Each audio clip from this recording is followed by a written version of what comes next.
Hey, good evening, everyone. It's Wednesday night. It's time for the Pandemic Proof Singer Series. My name is Danielle Tucker. I'm your host. I am a singer, a vocal coach. I'm a lead singer with the Mighty Untouchables band. And I am the host and producer of the Pandemic Proof Singer Summit that is coming up on May 17th, 18th, and 19th.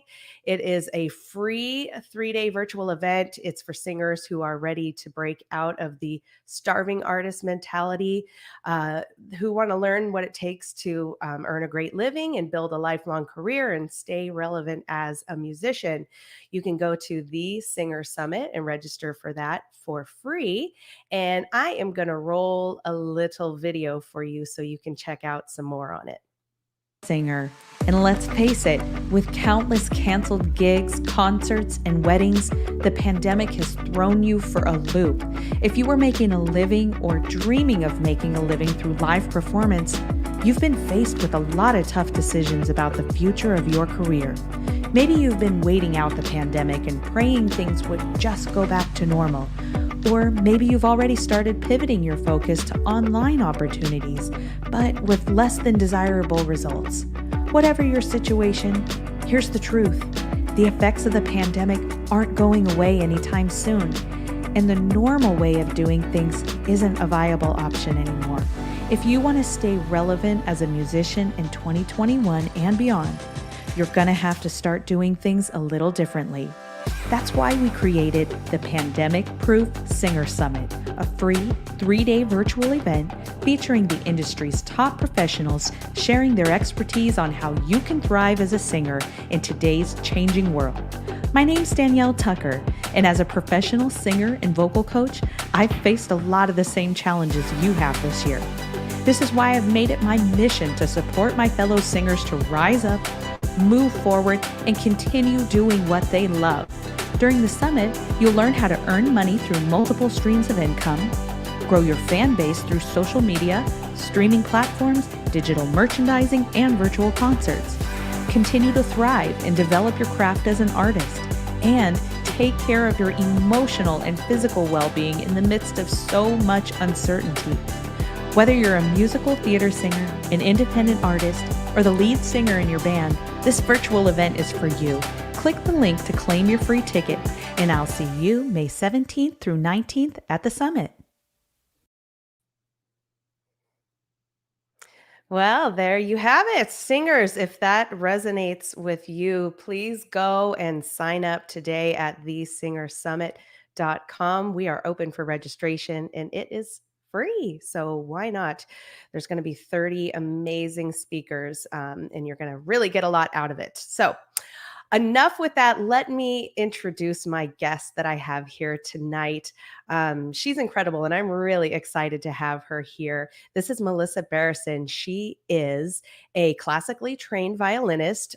She grew to encompass rock, country, jazz, gypsy, blues, pop, and even reggae. She has played for artists such as Rihanna, The Killers. She's opened for Cee Lo Green, and POD.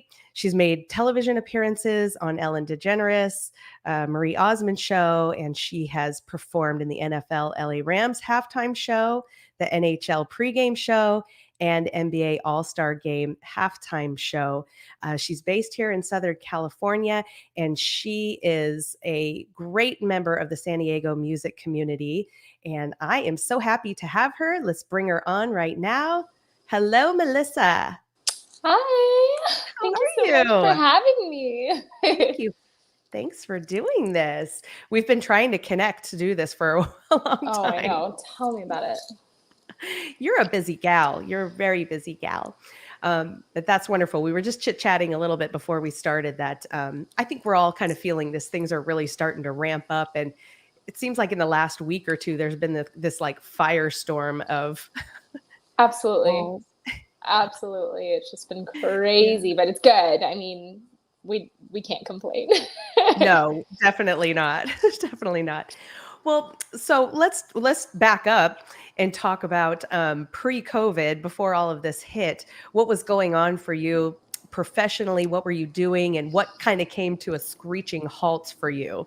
And how did you transition into our quarantine life? Absolutely. So before quarantine, before COVID was ever a thing, I had recently quit my job, my day job, and became a full-time musician, which technically for the last few years I've been full-time and with the day job if you count the hours that I've put into it. But I was actually ready to step away from my office job and just do music, which was phenomenal. I'd been doing it through the fall and winter. And a couple weeks before lockdown, actually the week before, I was in Cancun. Oh yeah. Oh my Yeah, gosh. with some guys from Nashville. They were playing a show out there at the Hard Rock Riviera. And then maybe 3 days before lockdown, it was 4 days, it was the 10th. I was in Vegas with my country band, cover band, Young Guns. And we were in Vegas and all the flights got canceled. They were all grounded and we had to rent it. We were like, what? Why are the flights canceled? We don't understand.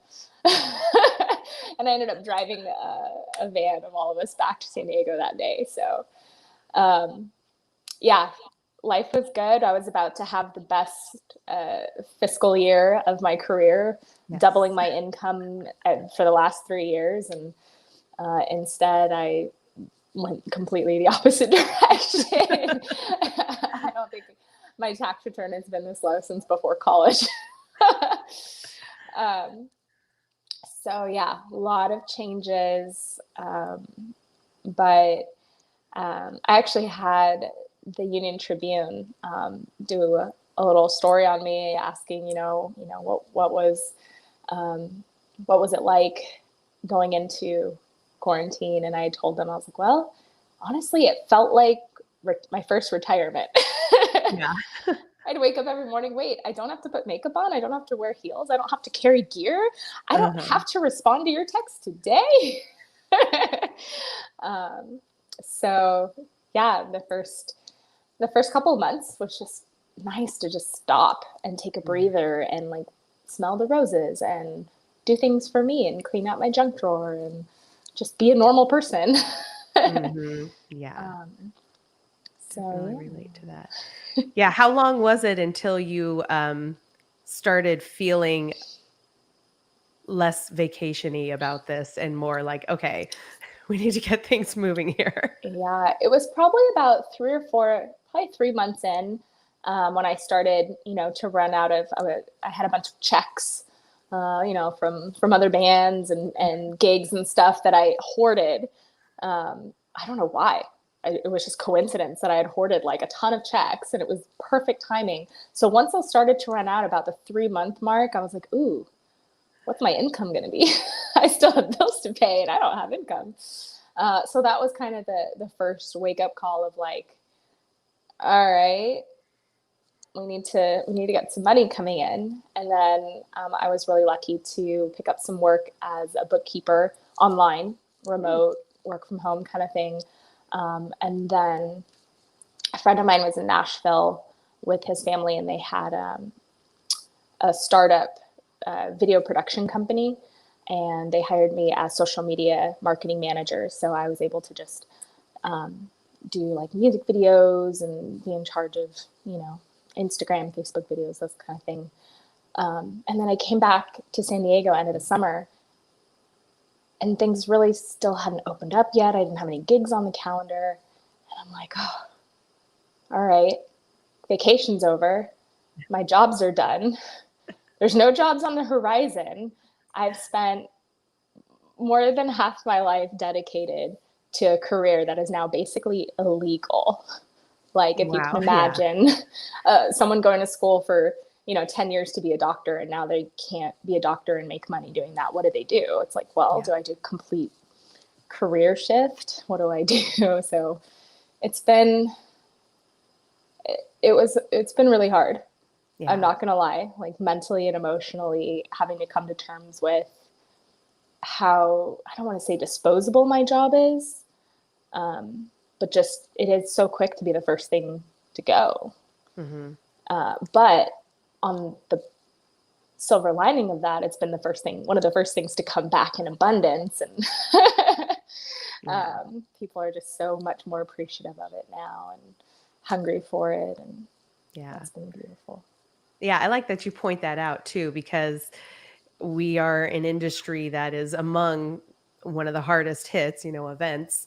And we've been out the longest, the last to go back. But I think this year will probably be the best year we've all ever had. I think we're in for a huge windfall of gigs Yeah. to just fall from the sky for us. And we just need to hold our arms out and be ready to embrace them. Absolutely. I think the next couple of years are just going to be a rejuvenation. Yeah. A modern day Renaissance era. Yes. I'm ready for it. Me too. Yeah. Were you able to do any projects at all during quarantine, or any live gigging, or did you get into live streaming or anything like that? Yeah. So I actually tried a few different avenues. Obviously, I continued doing recordings. I did more recordings, remote recordings for people all over. I did some from Canada and Nashville and Florida and LA, which was great. I did some long distance duets.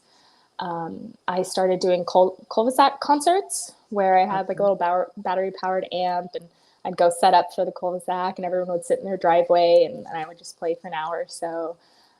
My best friend and I actually stayed with her during quarantine. We started this thing called Viogram, which is like a telegram, but a violingram. And she has this like really cool Denaldi, like black SUV. And I'd go up through the sunroof and stand on top of her car and play my music. And we'd drive to like people's houses and I'd be playing on top of the car, happy birthday, or there's a lot of drive-by birthdays. So that was really fun. That was actually an income revenue. Yeah. Yeah. Well, So that's that was great. really great. Yeah, I love that. So if you could describe what your act is, like what your show is, because what you do is really, really unique. You're not a quartet orchestra that shows up for like a wedding. I'm sure you have done that before, of course, but what you do is really, you're like a one woman show, and it's really, really cool. So describe what your show is like. Well, thank you, first of all. I do try to stand out, and as much as classical and orchestral, small ensembles are my background, and that's what I went to school for. I love it. I wanted to try something different, and I'm still exploring. I'm still trying to fine tune what that is. Basically, you can find me performing anywhere, just solo with, backing tracks, DJing, roaming, strolling electric violin, or I'll team up with a DJ. And we just I did one downtown at Meze, where it was a glow stick party. Oh, fun. So that was really fun. I like danced on the bar and had a blast. You can catch me with 15, 20 piece dance bands with a 3-part horn section, two violins, country bands, original, cover. I mean, you name it. I've played for Jane's Addiction, tribute bands, Cure, Bon Jovi, 80s bands. Yeah. So yeah. Yes. Yeah. You've gone completely contemporary with the violin, and what you do is so high energy. I mean, you dance, you play, you roam through your audience and everything. It's really amazing, and I think it's really cool that you've kind of carved out that niche thing for yourself. Thank you. What made you think to like do this, for coming from a classical background? Well, I grew up being a dancer, and I didn't Okay. think I was going to be a professional violinist. I wanted to dance. My dream when I was a little kid was to be a backup dancer for Britney Spears and NSYNC. But obviously that wasn't as realistic, and that didn't happen. So I stuck with violin, and I was able to start branching out into rock and roll. I love the Doors. I love Led Zeppelin, and I basically am just a wannabe guitar player. I mean, I'll stand next to a guitar player and steal all their licks. And then after being in the rock scene for a while, I had a few letdowns where the bands I was playing with, like they were touring with the Killers and things like that. They were like, "Hey, Mel B, sorry, we can't take you, you know, you're extra, you're not really an essential part of the band, you're just kind of the sprinkles.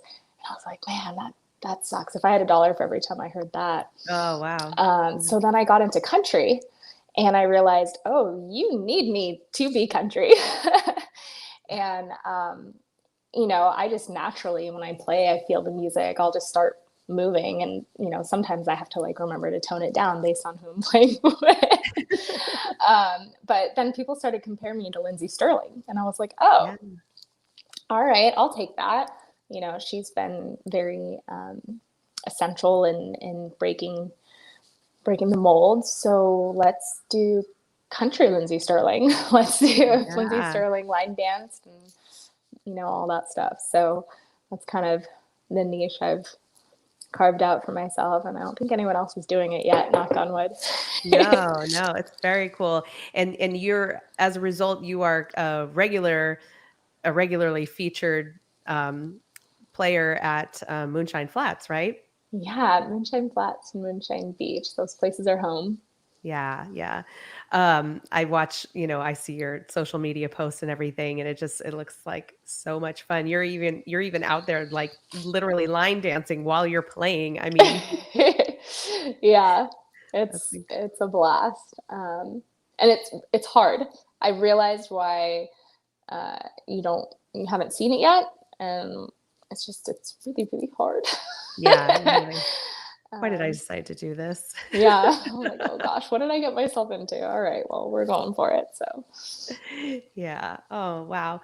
Well, let's back up even more and go way back when you decided to pick up the violin. Did you come from a musical family, and how'd your musical journey start out? okay, so I grew up with my mom, single parent. We lived below the poverty line. So there wasn't like instruments lying around the house. She didn't play. We lived in an apartment complex up in the Bay, and she was really good friends with the apartment manager, who was a former member of the San Jose Symphony. And they're like, oh, get little Melissa to play violin. And of course, I hated it. You know, I was like, Mom, I'm going to throw this instrument out the window. It sucks so hard. And my mom, like, basically forced me to keep playing it. And I think she knew in the long run that was going to be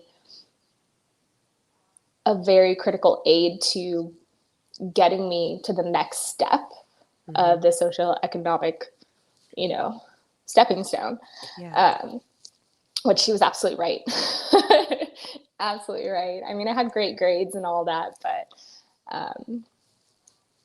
music, I just can't even begin to explain the incredible places, the incredible people, the homes, the parts of the world I've been to because of music. I mean, I grew up thinking I'd never even be on an airplane, and I've been to, you know, Jamaica twice and Costa Rica and, you know, all these amazing places. So, yeah, I started when I was in like 4th grade, and had private lessons for maybe a couple months.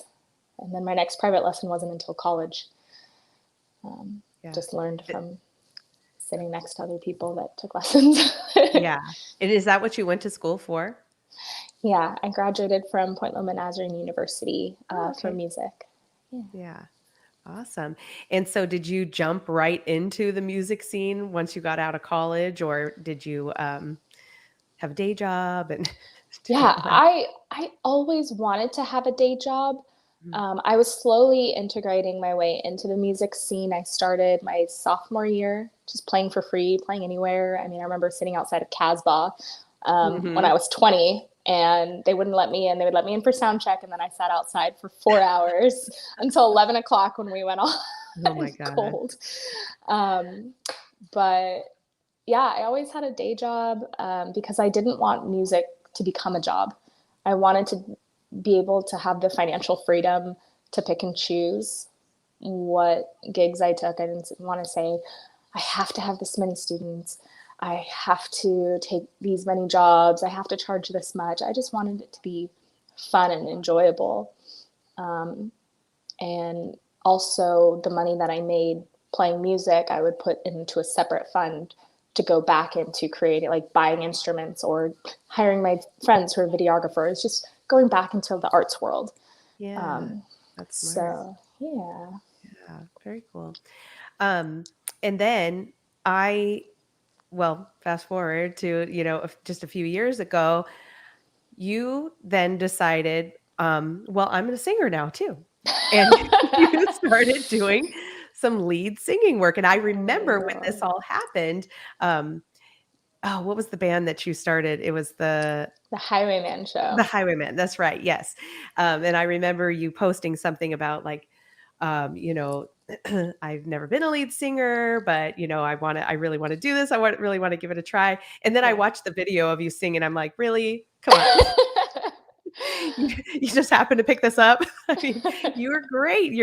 Are you just a natural singer? Have you always been singing? No? I've always loved to sing, and I've always sang. Honestly, I thought I could sing until I got into college, and I had a few professors there say, "Oh, well, you're just a background singer. Like you're good. Your voice is good for blending. Your vibrato, you don't really have good control over it. You're not a lead singer. You're not a soprano. You're a blending voice." And I was like, "Oh, well, they're my professors. They must know best. So I'm going to listen to them." So moving forward, when people asked if I could sing, I always said no. I said, I'll do harmonies. But even then, it took a lot of my friends kicking me and putting a microphone in my face to do harmonies. Finally one day I was just like, Tony Strassi called me and he was like, "Hey, you can sing. Will you sing with the Highwaymen? Here's the song list." And I was like, well, those are kind of in my range. Like, I think I can do that. He's professional. He wants me. I must not be that bad. So I did it. And then he asked me to come back again and again. And that's when I was like, okay, I should like listen to my peers. And I do enjoy it and I love it. And it's been really fun adding that as part of my brand as a singer-songwriter. Yeah. Especially coming out of quarantine, that's something that I've really focused on, because you can't be a show pony forever. And I really would like to do some writing and have something, potentially pay me when I can't dance in heels anymore. Yeah. Now, are you marketing yourself as a singer now? Like, is this, how does it incorporate into what you do now? Do you just make it a part of your own solo show, or are you actively like seeking singing gigs, or do you always need to be, playing and singing, or, how do you do it? Yeah. With the Highwayman show, I was the singer, and I begged and kicked and screamed to have my violin in my hand while I sang, because that is my security blanket. So, I think right now, well, I can't even say that right now because I just opened for Shane Hall, just with me on a guitar last week. The scariest thing, I about peed my pants. Oh, you playing guitar? I played guitar and sang. Oh, wow. Only 5 songs, but I didn't get booed off the stage, I'll tell you that.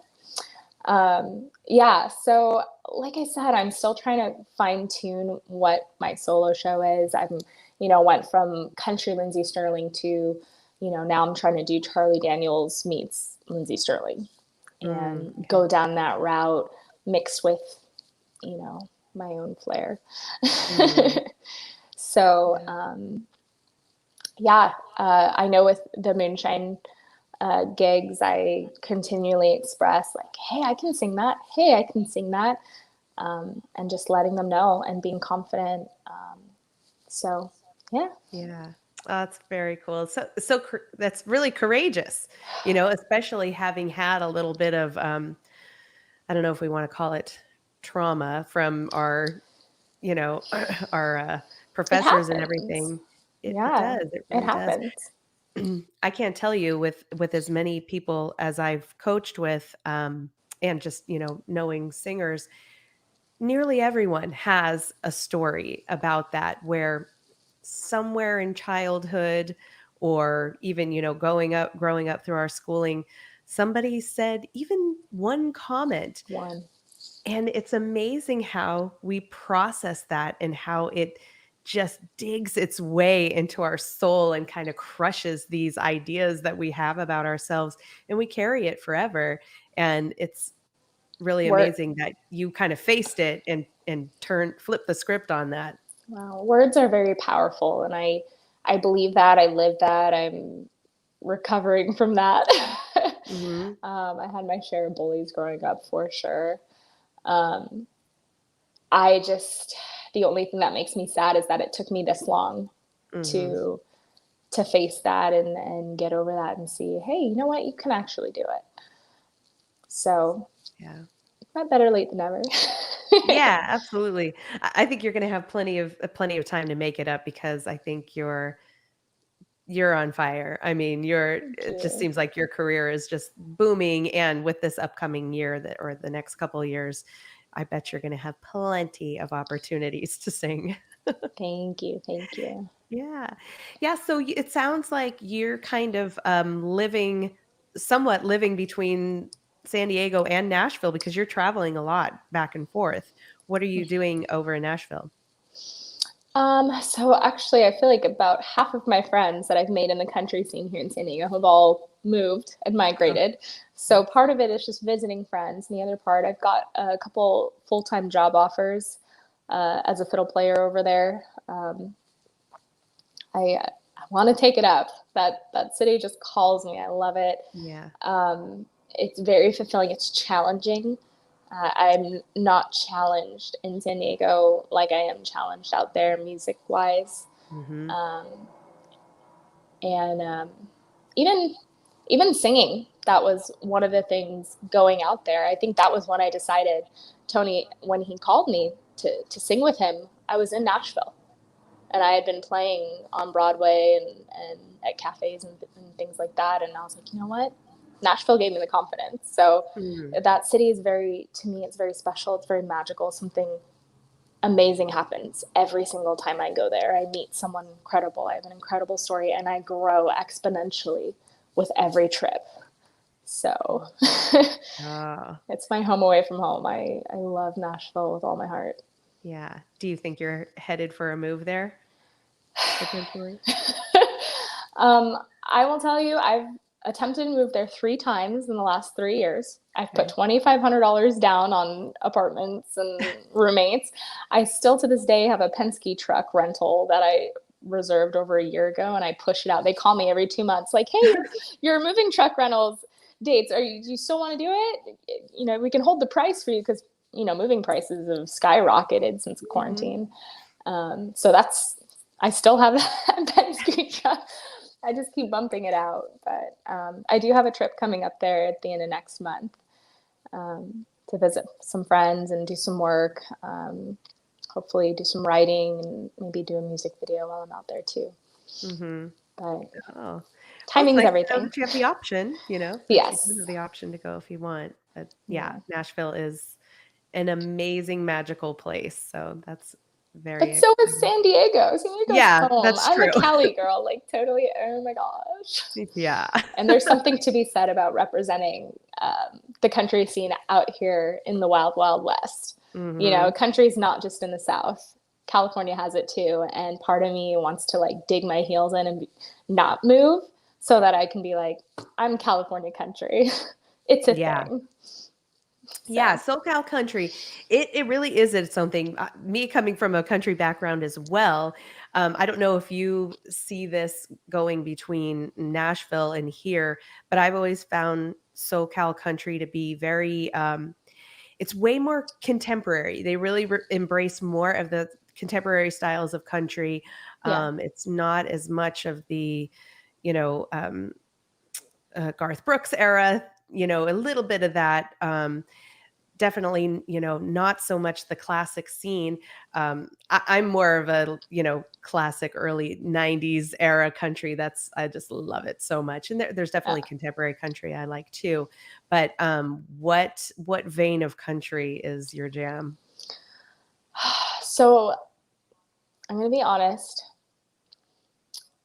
About 5 years ago, I hated country and I judged anybody who listened to it. I didn't understand it. I even remember there was a guy I dated in college that loved country and I used to make fun of him.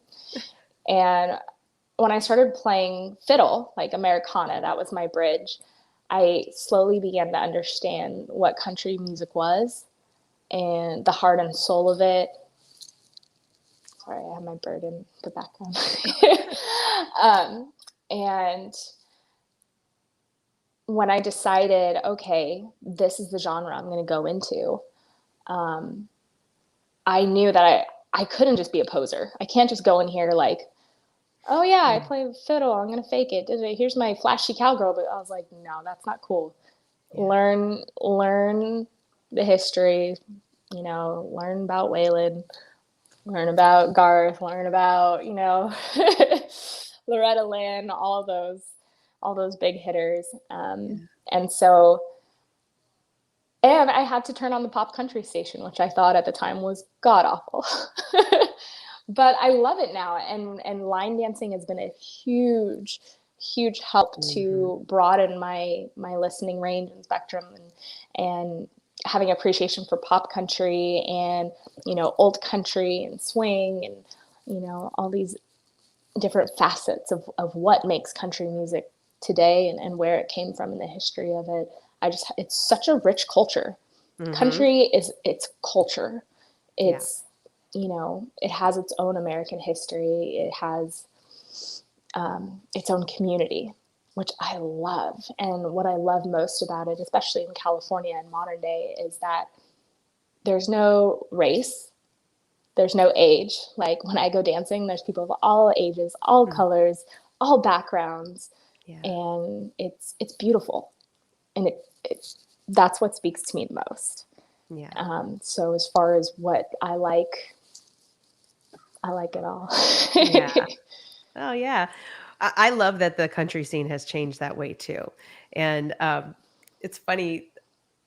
My when I was playing a lot more country years ago, my support band, which is most of the guys that I work with now, we're not country guys at all. And I think that they,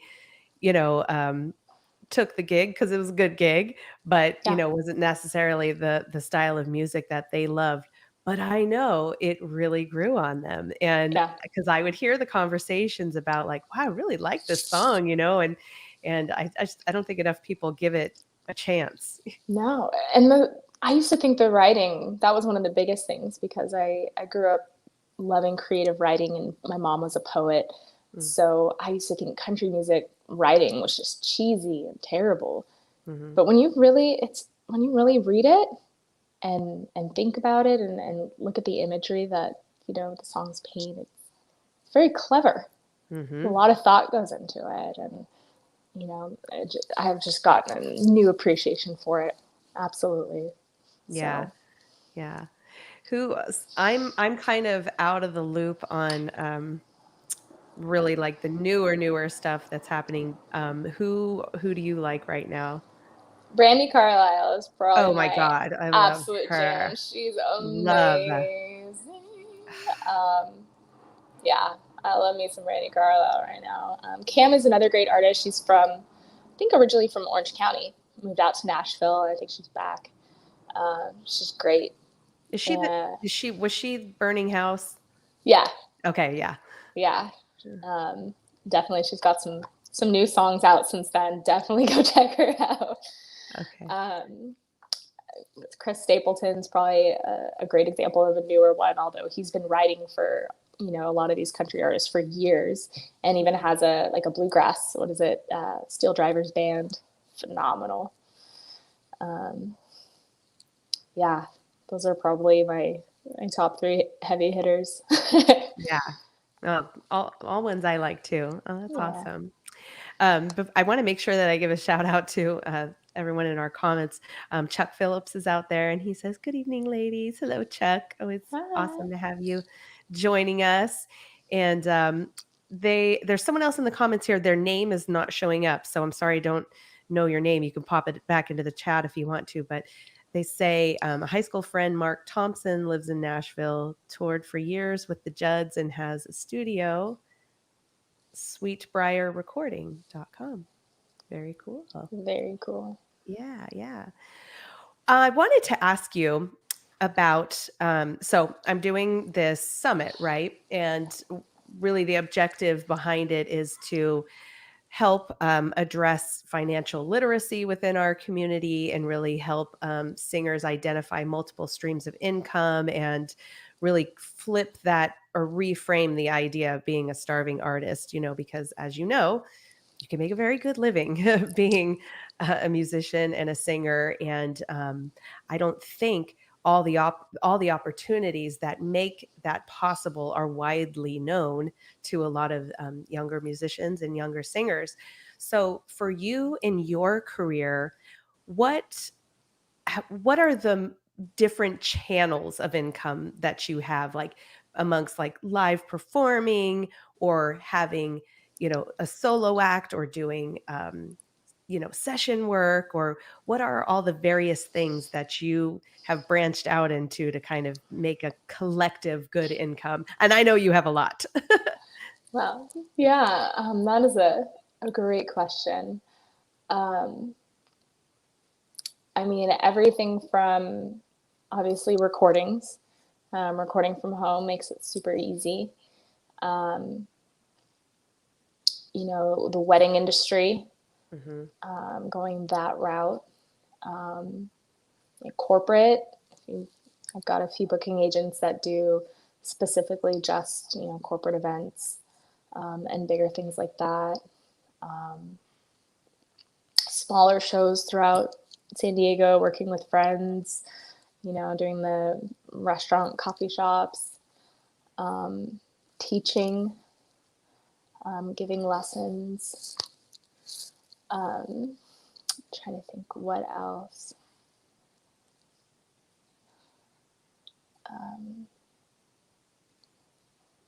Master classes. Yeah, that's pretty much the bulk of it. Yeah. I mean, Takes a lot of them. Yeah. yeah. Well, You know, quality over quantity. yes. That was something I had to learn because there was a point in my career where I was working 7 days a week. I had a gig or 2 gigs every day. Hmm. Even on Sundays, I had church. And after about 2 or 3 years of doing that straight, I was burnt out and I was ready to become a dentist. So I realized, all right, demand for what I do is high. Let's up the price. So Hmm. work smarter, not harder. Yeah. Yeah. I almost think that's kind of just a necessary lesson that we all have to learn when we're first starting out. Because when when you're just kind of acclimating yourself to the scene, you really do have to immerse yourself and get involved with a lot of different projects and a lot of different people, to see what's out there, where you fit in. And a lot of times that means saying yes to everything. You got to pay your And dues. yeah, and I'm not one to, encourage anyone to burn themselves out or anything, but Yeah. if you're young and new and don't have a family to take care of, or you don't have other, financial obligations or family obligations, that's the time in your life to really take advantage of that and just, do everything you can. And then you'll find yourself in a position like you are now where you can be more choosy and, Yeah. say no to other things, right? I would say if you're a younger artist starting out and you already know what you want to do, you already have your show, your set, your sound, your brand dialed in, and you've got it. I would say you don't need to pay your dues. I would say find a huge thing would be find a mentor. Find someone in Mhm. the industry that's doing relatively what you want to be doing, that's successful, and be mentored by them so that way they can tell you what's worth paying your dues and when it's not. I wish I had that because I probably would have spent half the time paying my dues than I actually did. And I would have, you know, been a singer songwriter 5, 10 years ago than starting now. Mhm. Yeah, um, that's great, great, great advice. Well, speaking of singing, singer-songwriter too, have you gotten into like sync licensing and all of that yet, or are you just still building your catalog of Still, songs? yeah, still building that. My goal by the end of this year is to have a handful, more than a handful of songs recorded, done, stamped, published, you know, the whole works out there. So I can start hopefully, you know, marketing that and saying, hey, this is what I can do, or hey, do you want my song? Whatever it is, and, you know, make that another revenue stream in the long run, you know, whether it's placement in commercials or TVs or ads or even, you know, jingles down the line. There's so many different ways you can go about that. But, you know, this last year has been taking the first step of saying, yes, I can do this. Yeah. Yeah. Yeah, and those end up being the gifts that keep on giving too. It's amazing Oh yeah. It's great. how the life one song can live and the amount Mhm. of revenue it can generate, but that's great. We have another comment, and I'm so sorry, but your name isn't showing up for me. You can throw it in the comments if you'd like, but they say, there you go, hike the price to a point where you begin to lose a few accounts, helps establish a ceiling. And yeah, I mean, I would agree with that, and it's not. I love talking about pricing yourself as a musician, so this is a great question, but I don't know that it's hiking the price, but it's really you get to a point where once you understand what your value is and where that falls in the marketplace. Oh, Mhm. Tim, yes, Tim. I think we chatted about this before. That it's completely appropriate to price yourself at that level, and I think you need to know where you are at what level of your career you're at. Obviously, if you're brand new to this and haven't really established yourself yet, it's more appropriate to take lower paying gigs and everything. But once you've gotten to a level like that you're at, um, you're not going to take a $50 bar gig unless you want to for the fun of it. What You I know? say, my friends and I say, you know, every gig, it's either got to be worth it financially, or, you know, it's got to be something fun, just something fun you want to do. Maybe you're playing with your friends, or it's got to be a stepping stone to get to where you want to go. Mhm. It's an investment. So if it doesn't hit one of those three criteria, you probably shouldn't do Yeah. it. So, Yeah, after being in quarantine all this time, and now things are like really, really starting to ramp up. Did you kind of get used to a little bit of a slower pace of life, and are you hoping to preserve a little bit of that and be more choosy with gigs, or you're just ready to jump back in? oh yeah, like the Yeah. last 2 weekends I've had were insane. Like I just got back from acupuncture. I was telling my doctor, I was like, I don't think the average person could do, I mean, not to like toot my own horn, but I'm serious. Like, Yeah. I don't think the average person could do what I do, you know, all day, every day, carrying gear, wearing high heels, dancing around, going to bed at 1 and 2 in the morning, waking up at 6, like every day, all Yeah. weekend. But I love it. I love it. I wouldn't have it any other way. Like, if I have too much, I love my downtime. I love going to the beach. I love doing yoga and just having a day of unplanned whatever I want to do. But if I have too much of that, I get sad. Mhm. I like hustling. I like working hard. I like feeling productive. I like learning. I like growing. I like helping people. And if Mhm. I'm not doing those things, then if I'm not killing myself doing those things, then I'm not doing it right. Yeah. I've kind of noticed that that seems to be a common thread amongst professional musicians that I've observed. And I think it is because in this profession, you have to hustle so hard to build your career. And there's got to be something about that hustle that you love. Otherwise, you would not. It's something that kind of fuels you. You Mhm. thrive on that feeling. And I like that too. I love being I don't like to call it busy, but I like to be working. I like to be doing things and being, out there, and rest is just not it's just not my thing. you know? Yeah. So I was I was telling one of my friends, he was like, "You're always so I get to be as busy as you." And I'm like, "I don't want to be busy. I want to be productive.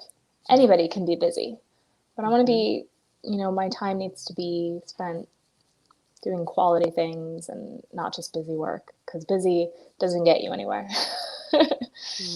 Great point. Yeah, I like that a lot. Yeah. So, all right, then the hustle didn't change for you during quarantine, but um, I like to bring this up a lot. That Rebecca Jade was my first interview that I did in this whole series way Love back when, her. and in our conversation, she made the statement that, wouldn't it be a shame if we came out on the other end of this unchanged? And that has just, it's stuck with me. And I think about it all the time too, because Yeah, when I'm looking into the future and how I kind of see things rolling out, I think, all right, how have I changed? And what am I letting go of? And what am I holding on to? And, for you, have you identified any of those things, like big changes that you've made and how you'll be different going into this year? absolutely. Absolutely. I think I mentioned it earlier, like I don't want to be and I can't be a show pony for the rest of my life. Mm, Coming out of this, I've been looking into investments, investing, stocks. I set up a 401k, IRA, like that whole thing coming out of quarantine. Just making sure that I'm looking ahead and not just looking in front of me at the hustle. And also making sure that what I'm doing now is going to benefit me later on, like mhm. big picture, and not so much in the sense of, because I always did that as a performer, like, oh, if I do this gig, then it's going to benefit me because I'll get to do that gig later. Mhm. No, if I do this gig or if I write this song, if I make this connection, we're going to create something that's going to pay me later. Mhm. That kind of mindset. And just really focusing on um, creating things that are going to last. Mhm. Um, yeah, because we don't know what next year is going to be. We don't know what next month's going to be. It's true. Totally And true. Yeah, yeah, that's smart. That's really, really smart. I love to hear that. yeah. So songwriting's been a big avenue with that, Mhm. not just playing violin and um, yeah. Yeah. What's your songwriting process like? Do you have people that you're collaborating with? Do you like to write on your own? A little bit of both? Both. Yeah. So I actually have a little setup. I'll like turn all my lights off. I'll light a candle. I got my LED like colored lights and my salt rock, and just sit down. It's always late at night and just write whatever comes to mind. I also have a couple projects with. I've got a project with Shane Hall. We're doing a duo project. We're doing some writing. Hopefully that'll come out before the end of the year. Mhm. And then another one of my friends, totally influential and key, amazing songwriter. Um, yeah, I can't really say what he's doing yet because Okay. it's not like stamped. Basically, he's working on a nonprofit songwriting type platform. Oh, okay. And so I've been working with him on that, and it's just been amazing. But I love co-writing. I've been reaching out to a lot of different musicians. I write with Ellis Bryant and Kyle Hildebrand, and even some people out in Nashville. Just you know, trying to get different flavors and different styles and techniques, and just write with everybody and anybody. One thing that I really learned from Nashville is there's power in teaming up and working together rather than, oh, this is my song. I'm a songwriter. Yeah. Oh, you're a songwriter. What are your songs like? These are my songs.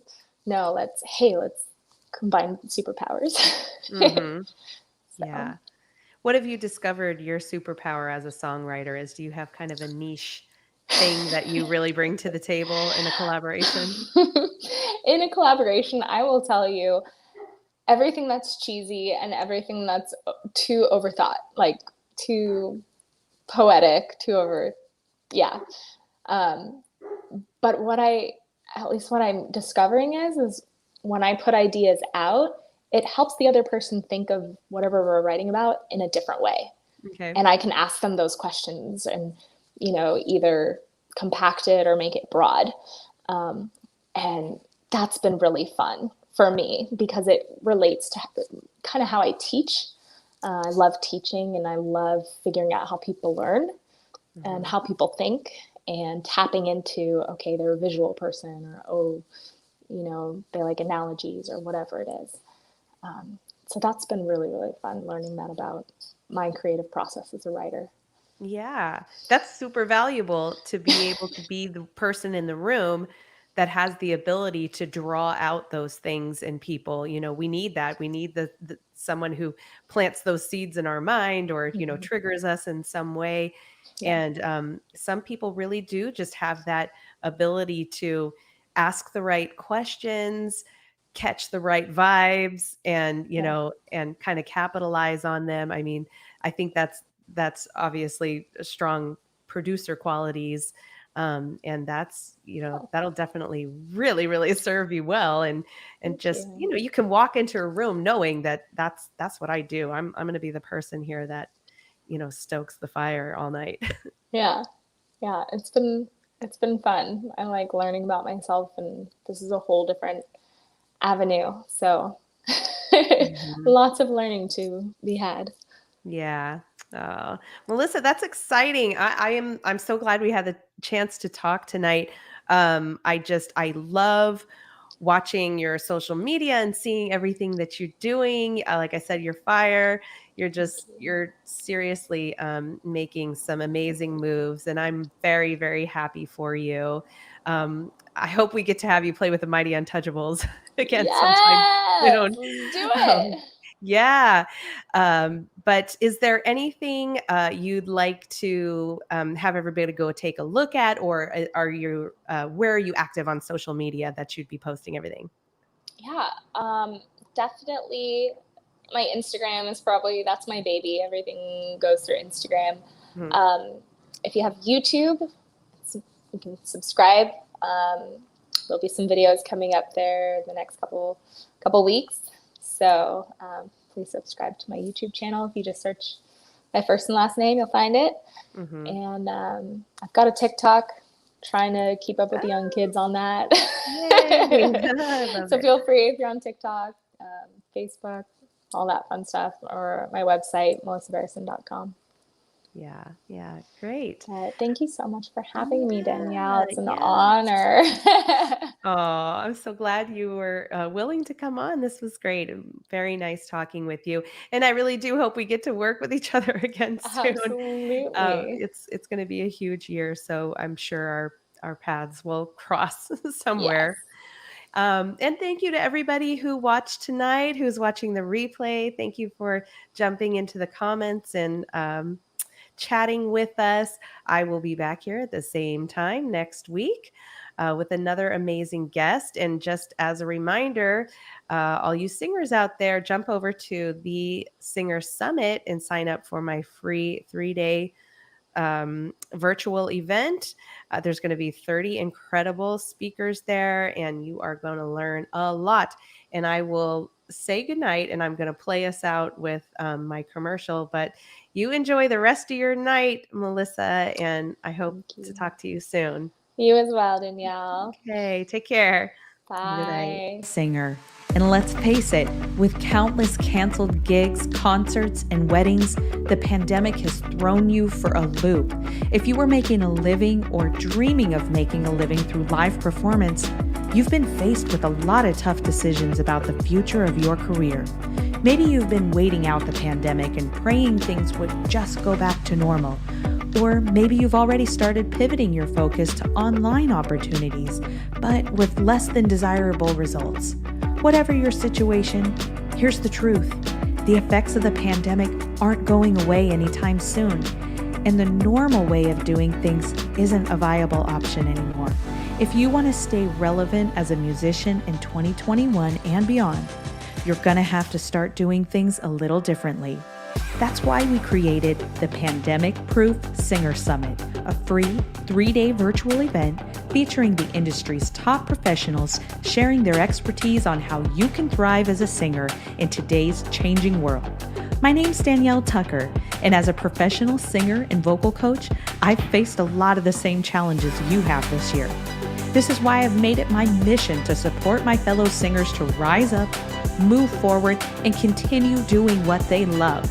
During the summit, you'll learn how to earn money through multiple streams of income, grow your fan base through social media, streaming platforms, digital merchandising, and virtual concerts. Continue to thrive and develop your craft as an artist, and take care of your emotional and physical well-being in the midst of so much uncertainty. Whether you're a musical theater singer, an independent artist, or the lead singer in your band, this virtual event is for you. Click the link to claim your free ticket, and I'll see you May 17th through 19th at the summit.